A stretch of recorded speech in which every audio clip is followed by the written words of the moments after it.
Okey, selamat datang ke channel Mrs. Y Channel ataupun Cikgu Hayati, okey, atau Cikgu Yati. Okey, untuk kelas PSB tingkatan 3 2021. Okey, so secara rasminya ini adalah perjumpaan kita kali pertama dan juga perjumpaan untuk kelas 3G kali kedua. Sebab kali pertama tu adalah tutorial untuk kelas 3G dan hari ini untuk semua kelas tingkatan 3 A, B, C, D, F, G, okey, untuk secara bersemuka dalam video adalah kali pertama. Okey, so cikgu akan tunjukkan tugasan awak yang sepatutnya awak siapkan. Ini. Okey, minta maaf tulisan kecil sebab ini pun cikgu dapat daripada sales. Okey, salesman. Untuk dapatkan buku ni, cikgu punya buku pun belum sampai lagi. Cikgu order dalam Shopee sebab kedai buku banyak dah habis. Buku Conquer PSB tingkatan 3 dah banyak habis dekat kedai. Okey, jadi cikgu terpaksa order untuk cikgu dalam Shopee. Okey, yang lain saya tak pasti, tapi kedai Mehraj memang stok buku tak ada. Okey, so kedai buku yang macam mana? Okey, tak apa.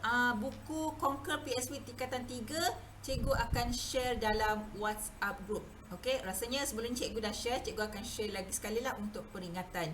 Kita revise balik pakaian tradisional dan perhiasan diri. So seperti biasa, awak buka muka surat 4. Kita nak revise balik. Okey, kena ingat kelas pemakaian tradisional dan perhiasan diri ni adalah identiti. Budayalah melambangkan, menyelahkan perbezaan setiap identiti budaya. Okey, dan bila si pemakai memakai pakaian tradisional tersebut, dia ada nilai estetik, okey, dan ada maksud ataupun simbolik yang ada makna dengan falsafah yang tertentu. Okey, lagi satu dia ada cerminkan status individu berkenaan. Okey, jadi pakaian untuk tajuk pakaian tradisional dan perhiasan diri, awak boleh jelaskan jenis pakaian tradisional dan perhiasan diri ikut kaum dengan etnik di Malaysia dan memerihalkan sumbangan tokoh budaya yang mengkaji pakaian tradisional, serta awak boleh klasifikasikan motif perhiasan diri mengikut kaum. Okey, kat sini awak boleh nampak ya, ada 3 jejaka lelaki Melayu terakhir. Okey, boleh nampak kat sini.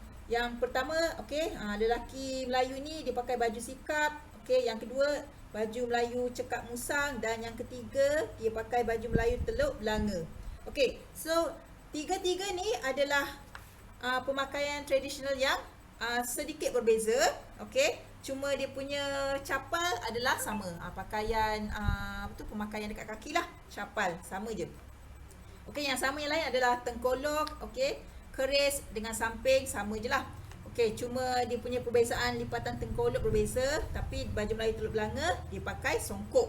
Okey, jadi awak boleh nampak yang untuk baju sikap dia leher cekak musang, sama macam kat sebelah ni awak boleh nampak dekat atas dekat baju Melayu cekak musang ni, macam tu rupa dia. Okey, sama je. Okey, dan tapi dia ada satu butang saja. Dan dia ada anak baju dekat dalam dengan dipadankan baju sikap berpotongan lurus dengan belahan di hadapan. Okey, so ni yang depan ni lah ada baju sikap. Ni kita panggil baju sikap. Okey, kat depan ni baju sikap. Okey, yang kedua adalah baju Melayu cekak musang. So dia ada 5 butang. Okey, kat sini 5 butang sejajar. So ada pakai samping, ikat tepi dengan keris hiasan disisip di hadapan. So ada keris jugalah, sama macam baju sikap, dia ada keris. Okey, yang ketiga baju Melayu Teluk Belanga. So boleh nampak simple je sebab dia punya leher. Okey, leher dia ni leher Teluk Belanga ni. Ni leher dia. Leher dia Teluk Belanga, simple je. Okey, dengan satu butang, dan dia pakai kain atas samping dekat bahagian luar. Okey, dikenali kain dagang luar. Okey, dikenali kain dagang luar. Okey, yang seterusnya perhiasan tambahan adalah capal. Okey, awak boleh nampak sarung alas kaki. Okey, seterusnya tengkolok. Okey, bergantung ikut negeri dan ikut pemakaian. Okey, seterusnya keris, Yang ini adalah keris. Selain sebagai senjata, dia juga digunakan upacara adat istiadat istana. Okey, sehingga dalam kalangan rakyat biasa. Okey, semua golongan rakyat pakai. Okey, seterusnya yang ini adalah butang baju Melayu. Okey, so butang ni untuk cantumkan bahagian belahan dekat leher ni. Okey, yang sering digunakan dekat baju sikat dan baju teluk belanga. So baju cekak musang, baju Melayu cekak musang ada 3 atau 5 butang digunakan. Okey, so yang ini samping. Okey, so samping ni biasanya dipakai di bahagian luar baju, dipanggil dagang luar. Okey, tapi kalau awak nampak kan ada trend sekarang, ada juga orang lelaki dia suka pakai samping dekat bahagian dalam. Kita panggil dagang dalam. Okey, yang kat sini untuk info awak adalah semutar berfungsi sebagai ikat kepala lelaki Melayu khususnya di pantai timur Semenanjung, Malaysia. Okey, semutar lazimnya daripada kain kasar berbunga atau kain polos motif batik dengan panjang 2.5 meter kali 45 inci dililit dengan pelbagai cara. Ini kita panggil apa? Semutar. Okey, yang orang lelaki pakai ni ya. Okey, untuk pengetahuan awak sejarah ya, Sultan Muhammad Shah, okey, Sultan Melayu pertama, dia mengatur cara pakaian yang dalam teks sejarah Melayu, okey. Dia dengan katanya dan tidak dapat orang memakai penduk dan terterapan keris sebesar-besar orang keluaran tiada dapat bergelang kaki dan jikalau berkeroncongan gelang berkepala perak tiada boleh. Okey, ini adalah kata-kata teks sejarah Melayu. Okey. So, pakaian tradisional dengan perhiasan diri antara budaya benda yang menjadi cerminan identiti warisan kebangsaan. Okey. Seterusnya, saya rasa saya macam kena besarkan sikit lah.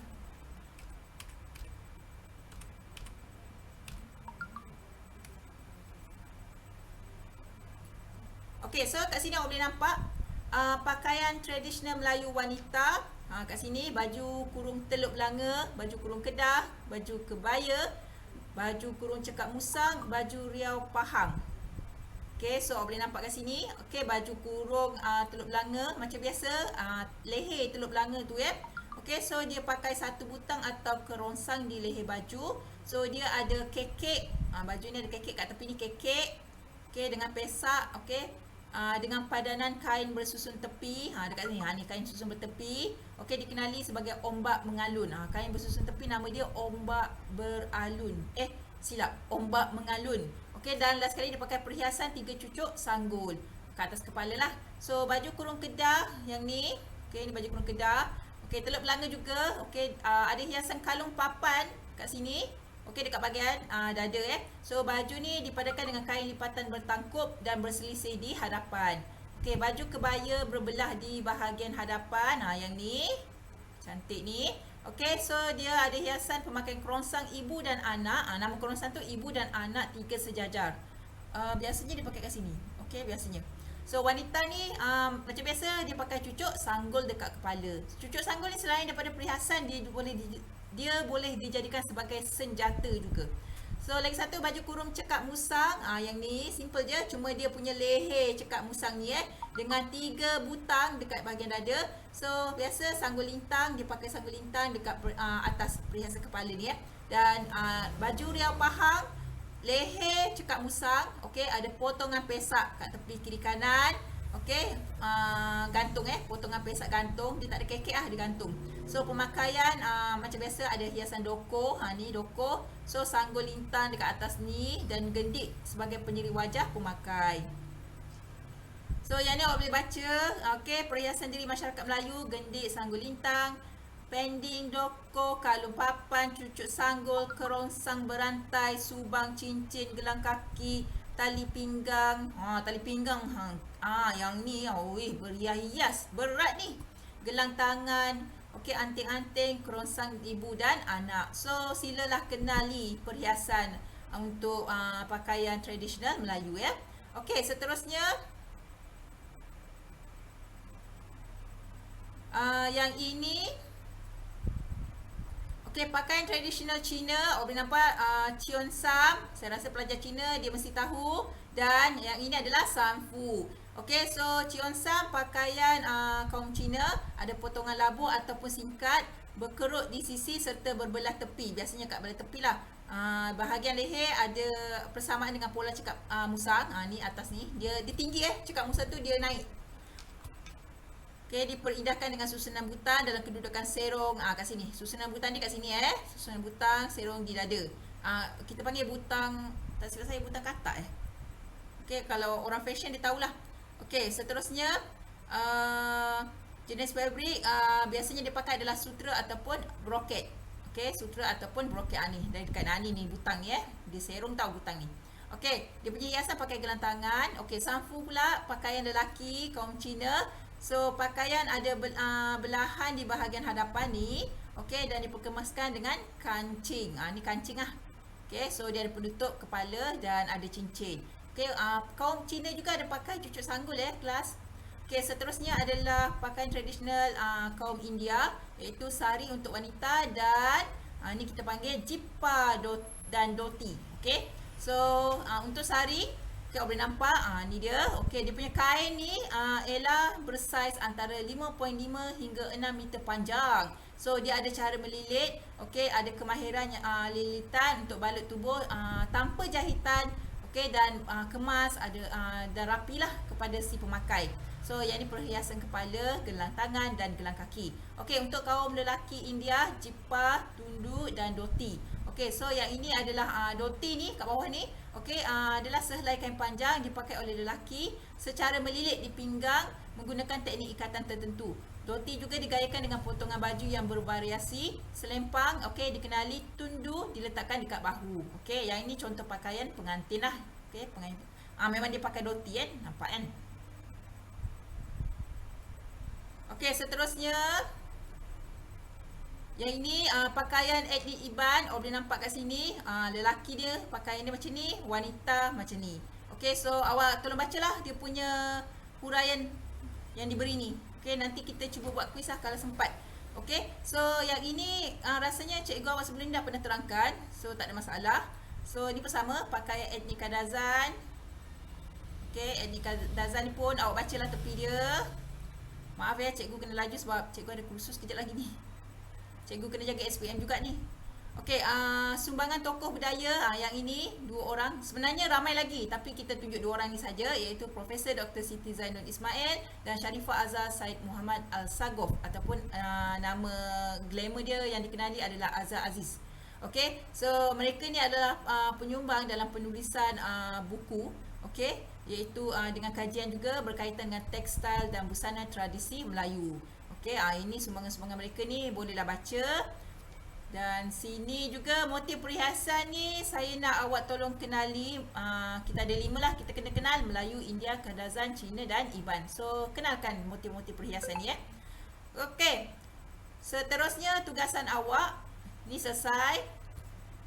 Untuk tugasan awak yang ini kelas 3A, B, C dan D kejap lagi cikgu upload dalam Google Meet, Google Classroom.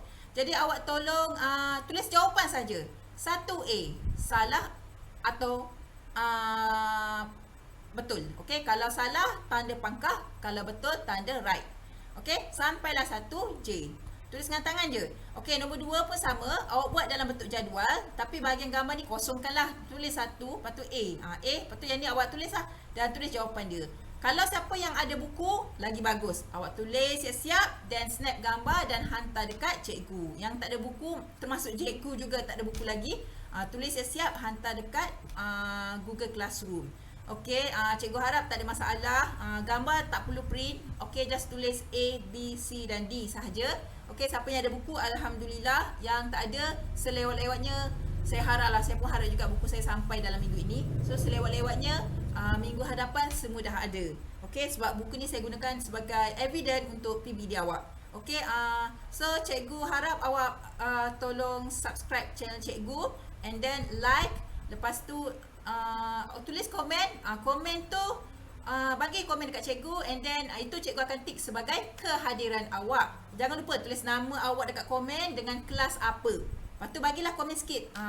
Komen dekat cikgu Okey, itu saja. Terima kasih. Bye.